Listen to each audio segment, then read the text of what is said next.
مسؤولينta ciidamada laamaha dawladda ee gobolka Awdal iyo mas'uuliyiinta laamaha maxkamadaha garsoorka cadaaladda iyo maxkamadda racfaanka ee gobolka Awdal ayaa si wada jir ah waxay maanta u gubeen 160 xabo oo khamriya 160 kan xabo laga soo qabtay agagaarka duleedka magaalada Boorama ee dalka leh dalka Itoobiya taliyaha saldhigga ciidanka booliiska ee magaalada Boorama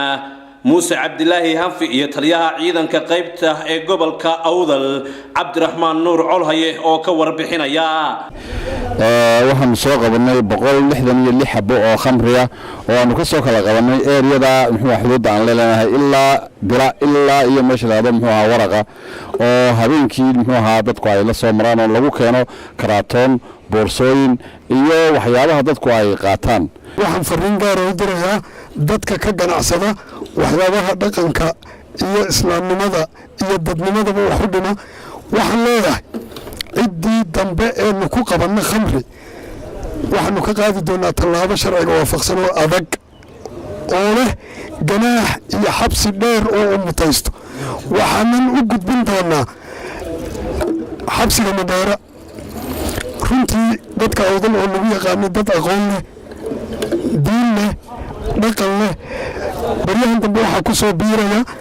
waxyaabaha keena fasahaadka meel khamri soo galayna diinina ma jirayso amniina jiri maayo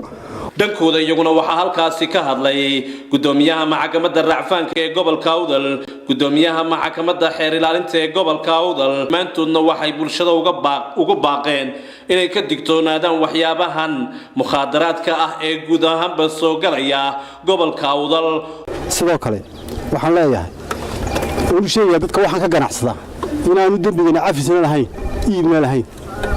ya kana mid yahay dambiyada qaranku ka soo horjeedo saadaraad waxaan leeyahay ha ka waantoobaan salaam marka waxaan faraynaa oo kan fariin adag uga direynaa dhammaan dadka ka ganacsada khamrigu inay ka waantoobaan waa walaalihiin ba fasaadinaysaan waa dadkiina waa fasaadinaysaan gabdhihiina iyo dhalinyartiina waa fasaadinaysaan waxa ilaahay xalaalaha ka ganacsada oo umada fasaad ka daaya cid aan ku aragno ama khamri cid ka ganacsanaysa meesha lagu sheegaba ciidamada amnigu way ku daba jiraan waana la soo qabanaya dadweynahana waxaan ka codsanaynaa inay soo sheegaan meel kasta oo khamri laga ganacsanayo inay soo sheegaan waxaan laga qaadi doonaa tallaabo sharciga waafaqsan waa saaxir raadiyoodin sheegay cafis male iib male وحرق دار بمتسن دونا